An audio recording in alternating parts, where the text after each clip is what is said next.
안녕하세요. 최근 미국에서 있었던 일인데요. 한국인 근로자 300여 명이 갑자기 구금됐다가 풀려난 사건. 아마 소식 들으셨을 거예요. 네, 들었습니다. 이게 그냥 놀라운 뉴스를 넘어서요. 지금 미국에 엄청난 투자를 하고 있는 우리 기업들 입장에서는 이게 상당히 복잡한 신호일 수밖에 없죠. 맞아요. 특히 뭐 배터리나 반도체 같은 첨단 산업, 투자가 집중된 곳에서 벌어진 일이라 더 그런 것 같습니다. 단순히 운영 차질? 뭐 이런 문제만 아닐 수 있다는 거죠. 네, 그렇죠. 그래서 오늘 저희는 바로 이 지점들을 좀 깊게 파고 들어보려고 합니다. 이번 구금 사태의 그 배경은 뭔지, 또 한국 기업들의 대규모 미국 투자, 지금 어디까지 와 있는지, 그리고 현재 좀처럼 풀리지 않는 한미 관세 협상 문제까지요. 네, 여러 관련 기사들을 바탕으로 좀 얽히고 설킨 정보들이 많은데 그 속에서 정말 중요한 맥락 또 의미가 뭔지 저희가 짚어드릴 거고요. 네, 그래서 당신이 복잡한 상황을 좀 더 명확하게 이해하실 수 있도록 돕는 게 저희 목표입니다. 그럼 먼저 많은 분들이 궁금해하실 것 같은데 조지아주 배터리 공장 건설 현장 그 상황부터 좀 더 자세히 들여다볼까요? 지난 4일에 현대차랑 LG에너지솔루션 합작 공장 현장에서 미 이민당국 단속이 있었죠. 네, 맞습니다. 대규모 단속이었고요. 한국인 317명을 포함해서 총 475명이 체포, 구금됐었습니다. 317명이요. 정말 많네요. 네, 다행히 뭐 일주일 정도 만에 다 풀려나서 귀국길에 오르긴 했는데요. 그 과정에서 느꼈을 불안감은 상당했을 겁니다. 특히 일부는 합법 비자를 가지고 있었는데도 구금됐다는 이야기도 있었고요. 그래서 좀 논란이 됐죠. 그렇죠. 당장 그 공장 건설은 뭐 최소 두세 달은 늦어진다고 하던데요. 네, 그럴 수밖에 없겠죠. 근데 이게 단순히 공사 기간이 며칠 늘어난다 이게 문제가 아니라 더 큰 거는 역시 미국의 그 막대한 돈을 투자하고 있는 우리 기업들이 느끼는 불확실성 이게 아닐까 싶어요. 오, 이런 일이 또 생기면 어떡하지? 뭐 이런 우려요. 장막합니다. 네. 이번 사건이 더 민감하게 느껴지는 이유가 지금 우리 기업들이 미국에 쏟아붓는 투자 규모가 정말 상상을 초월하기 때문이거든요. 아, 그래요? 어느 정도인데요? 전체 투자 규모를 다 합치면요. 200조 원을 그냥 훌쩍 넘습니다. 200조요? 와, 정말 엄청난 액수네요. 주로 어떤 분야에 이렇게 집중 투자가 되고 있는 건가요? 일단 이번에 문제가 된 조지아 공장처럼 배터리 분야 투자가 아주 큽니다. 뭐 LG엔솔, SK온, 삼성 SDI 같은 기업들이 현대차, GM, 스텔란티스 이런 완성차 업체들하고 손잡고 미국 여기저기에 그냥 대규모 공장을 짓고 있거든요. 조지아 공장만 해도 투자액이 8조 8천억 원 정도 되고요. 이야, 배터리 말고 또 어디가 있을까요? 반도체 쪽도 상당하죠? 아, 그럼요. 반도체 빼놓을 수 없죠. 삼성전자가 텍사스에 짓는 파운드리 공장 있지 않습니까? 반도체 위탁 생산. 여기에는 무려 50조 원 이상이 투입됩니다. 50조요? 한 군데? 네, 그리고 SK 하이닉스도 인디애나의 HBM이라고 그 고대역폭 메모리요. 차세대 메모리 반도체인데 이거 관련해서 첨단 후공정 공장을 짓는데 여기도 5조 원 이상 투자를 하고요. 배터리, 반도체 또 있나요? 조선 분야도 있습니다. 하나가 필라델피아 조선소에 7조 원 규모 추가 투자를 또 계획하고 있고요. 그 외에도 뭐 CJ제일제당이라든지 LS전선 같은 다른 산업 분야 기업들도 아주 활발하게 움직이고 있습니다. 그러니까 이게 핵심은 한국의 주력 산업들이 정말 천문학적인 돈을 미국이라는 한 나라에 그야말로 집중 투자하고 있다 이 사실이군요. 네, 바로 그겁니다. 그 지점 때문에 이번 구금 사태가 주는 충격이 더 클 수밖에 없는 거죠.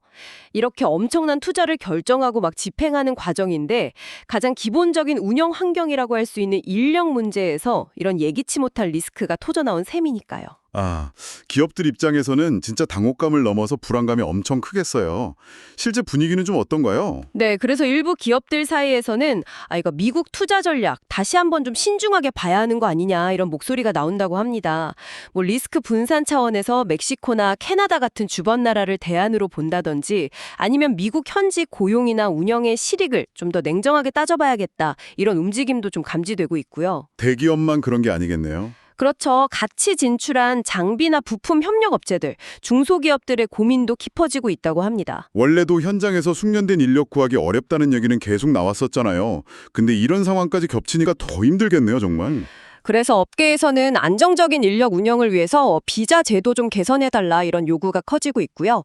우리 정부도 그래서 한미 워킹그룹 통해서 뭐 취업비자 쿼터 확대라든지 이런 방안을 논의하겠다 이렇게 밝힌 상태입니다. 참, 이런 미묘한 시점에 트럼프 전 대통령이 메시지를 내놨어요. 이건 좀 어떻게 봐야 할까요? 네, 그 트럼프 전 대통령이 자기 소셜미디어에 글을 올렸죠. 해외 기업 투자 위축시킬 의도 없다. 그 기업들하고 직원들 환영한다. 뭐 이런 입장을 밝혔습니다. 일단 표면적으로는 좀 달래려는 제스처 같기도 하고요. 네, 그렇죠. 이번 구금 사태 때문에 불안해할 수 있는 해외 투자자들, 특히 한국 기업들을 좀 의식한 발언으로 보입니다. 근데 그 메시지를 좀 자세히 뜯어보니까 마냥 환영만 하는 것도 아닌 것 같던데요? 뭔가 조건이 붙은 느낌이랄까? 아, 네. 여기서 정말 흥미로운 지점이 나옵니다. 트럼프 전 대통령이 외국 전문 인력의 미국 체류를 미국인 훈련을 위한 일정 기간으로 한정해야 한다. 이런 조건을 das어요. 미국인 훈련을 위한 일정 기간? 그럼 기술 전수하고 나면 본국으로 돌아가라, 뭐 이런 얘기인가요? 그렇죠. 딱 그 얘기입니다. 기술 전수를 위한 임시 체류만 허용하겠다. 뭐 이런 뉘앙스죠. 이게 어떤 의도가 깔려 있다고 봐야 할까요? 두 가지 정도로 해석해 볼 수 있을 것 같아요. 첫째는 역시 자신의 핵심 지지층, 그러니까 반이민 성향 유권자들을 좀 의식한 발언일 수 있고요. 외국 인력을 받아들이더라도 궁극적으로는 미국인 일자리 만들고 기술력 높이는 데 기여해야 한다. 이걸 강조하는 거죠. 네, 그럴 수 있겠네요. 또 다른 건요? 둘째는 우리 한국 기업들이 계속 제기하는 문제 있잖아요. 미국 안에 쓸만한 숙련 인력이 부족하다. 여기에 대한 반박으로도 읽힙니다. 아니, 너희 기술 미국인한테 가르쳐주고 가면 될 거 아니냐? 뭐 이런 논리인 거죠. 근데 기술 전수라는 게 그게 말처럼 쉬운 게 아니잖아요. 특히 이런 첨단 산업 분야는 더더욱 그렇고요. 맞습니다. 실제 뭐 배터리 공장이나 반도체 공장 같은 곳에서요. 미국 현지 인력을 교육시켜서 실제 라인에 투입할 수 있는 수준으로 만들려면 짧게 잡아도 6개월, 길게는 5년, 6년까지도 걸린다는 게 업계 현실적인 이야기거든요. 5, 6년이요? 와, 네. 그 트럼프 전 대통령의 그 미국인 훈련 발언이 현장의 어려움을 충분히 고려한 거냐 이런 비판이 나올 수밖에 없는 겁니다. 결국 이번 구금 사태, 이게 단순히 이민 단속 문제를 넘어서는 거군요. 한국의 대규모 투자, 미국의 제조업 부흥 정책, 그리고 노동이나 비자 같은 현실적인 문제들이 아주 복잡하게 얽혀 있는 사안이네요. 네, 맞습니다. 그런데 이런 운영상의 불안정성 말고도 지금 더 큰 규모의 줄다리기가 벌어지고 있잖아요. 바로 그 관세 문제? 네, 맞아요. 최근에 김정관 산업부 장관이 미국을 다녀왔는데 그 핵심 쟁점인 관세 협상 후속 논의에서는 뭐 뚜렷한 진전을 보지 못했습니다. 여전히 교착 상태다 이렇게 봐야 할 것 같아요. 이 협상이 왜 이렇게 안 풀리는 건지 그 핵심 쟁점을 좀 더 깊이 들여다보죠.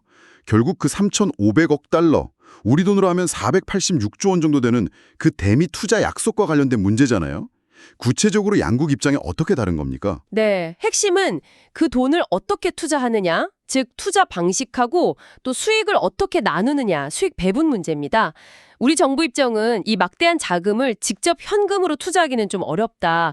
그래서 무역보험공사나 수출입은행 같은 정책금융기관의 보증이나 대출을 활용하자 이런 소위 간접 투자 방식을 선호합니다. 정부가 직접 돈 내는 비중은 좀 최소화하고 싶다는 거죠. 그렇죠. 486조 원인데 그럼 미국 측 입장은 전혀 다른 거고요? 네, 그렇습니다. 미국은 한국 정부가 이 펀드의 상당 부분 직접 출자, 그러니까 현금을 직접 넣기를 원해요. 투자처를 정하거나 집행하는 것도 미국이 주도하려 하고요. 입니다. 투자 원금까지는 뭐 나눠 갔더라도 그 이상 초과 수익이 생기면 무려 90%를 미국이 가져가겠다 이런 조건이에요. 90%요? 네. 이게 앞서 미국이 일본하고 맺었던 합의하고 똑같은 조건입니다. 와, 90% 초과 수익을 미국이 가져간다. 이거 정말 받아들이기 쉽지 않은 조건인데요? 네, 그렇죠. 우리 정부로서는 국익에 반하는 협상은 없다는 원칙을 지키기가 상당히 어렵게 만드는 조건입니다.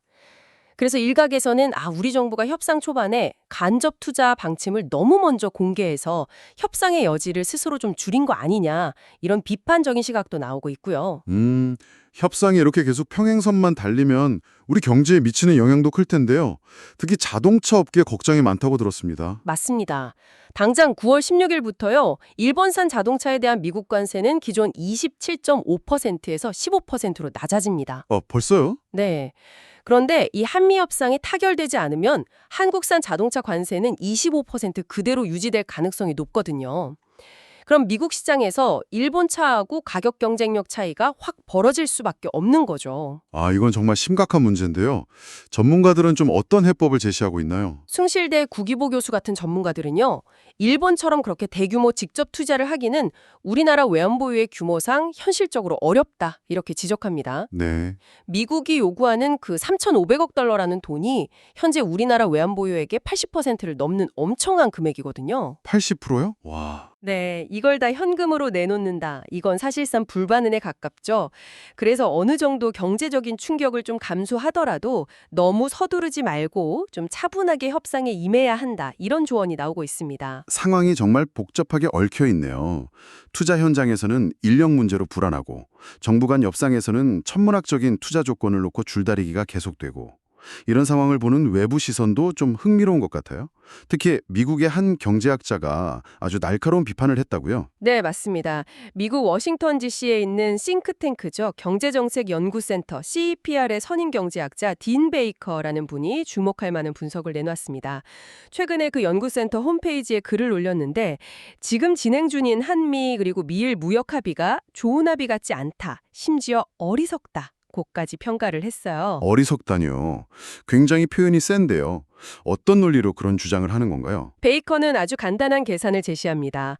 만약에 한국산 제품에 대한 관세가 15%로 안 낮아지고 현재 수준, 예를 들어 자동차 25% 같은 걸로 유지된다고 가정했을 때 한국이 입을 연간 대미 수출 손실액은 최대 약 12억 달러 정도로 추산된다는 거예요. 12억 달러 손실. 네, 이게 우리 GDP의 한 0.7% 수준이거든요. 그런데 지금 미국이 요구하는 투자는 3,500억 달러 규모잖아요. 그 차이가 엄청난데요. 바로 그겁니다. 베이커가 그 점을 파고드는 거예요. 왜 12억 달러 정도의 수출을 지키려고 그거보다 거의 30배나 큰 3,500억 달러라는 거액을 미국에 주려고 하느냐? 이 질문이죠. 그의 주장은 차라리 그 3,500억 달러의 한 20분의 1, 우리 돈으로 하면 한 20조 원 정도, 그 정도만 있어도 관세 인상으로 피해볼 수 있는 한국의 노동자나 기업들을 충분히 지원하고도 남는다. 이게 계산입니다. 그게 한국한테 훨씬 더 경제적으로 합리적인 선택이다. 이런 주장인 거죠. 듣고 보니 상당히 설득력 있는 지적인데요. 근데 단순히 경제적인 계산 말고 다른 문제도 지적했다면서요? 네, 어쩌면 이 지점이 더 중요할 수도 있습니다. 베이커는 트럼프 행정부 혹은 나중에 트럼프 행정부가 다시 들어설 경우를 가정해서라도 과연 그들이 합의를 그대로 지킬 거라고 믿을 수 있느냐, 이 근본적인 질문을 던집니다. 신뢰의 문제군요. 그렇죠. 언제든 말을 바꾸거나 더 많은 걸 요구할 수 있다는 겁니다. 결국에는 밑빠진 독에 물 붓기가 될 수도 있다, 이런 경고인 거죠. 자, 이 모든 상황을 종합해보면 정말 복잡한 그림이 그려지네요. 우리 기업들은 미국 시장이 중요하니까 200조 원 넘는 막대한 투자를 이미 약속하고 진행 중인데 현장에서는 이번 구금 사태처럼 예상치 못한 운영상의 어려움에 딱 부딪히고 있고요. 네, 그렇죠. 동시에 워싱턴에서는 관세 문제랑 엮여서 아주 부담스러운 3,500억 달러짜리 투자 조건을 놓고 힘겨운 협상을 벌이고 있고 맞습니다. 그러니까 한쪽에서는 투자 약속 지켜라 압박하면서 다른 한쪽에서는 그 투자를 원활하게 하는데 필요한 기본적인 여건, 예를 들면 안정적인 인력 운용 같은 부분을 흔드는 듯한 모습이 나타나고 있는 거죠. 어떻게 보면 상당히 모순적인 상황이라고 할 수 있습니다. 네, 이 모든 불확실성 속에서 당신이 현재 상황을 어떻게 바라봐야 할지 저희가 오늘 핵심적인 정보와 여러 관점들을 좀 정리해드렸습니다.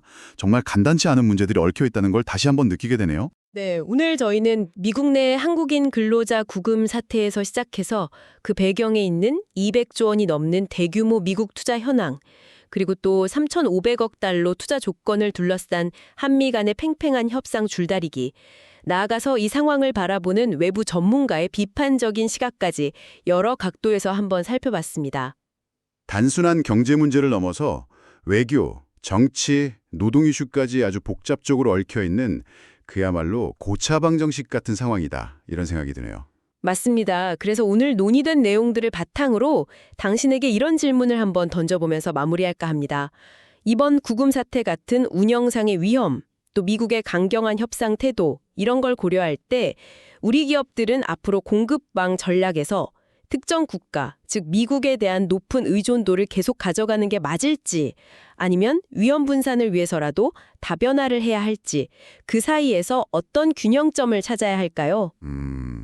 정말 어려운 질문이네요. 그리고 더 나아가서 표면적으로 드러난 3,500억 달러라는 투자 금액 외에 어쩌면 물밑에서는 다른 비금전적인 요구들이 오가고 있을 가능성은 없을지, 이런 부분을 생각해 보는 것도 앞으로 상황을 예측하는 데 중요한 단서가 될 수 있을 겁니다. 다음에 더 깊이 있는 정보로 찾아뵙겠습니다.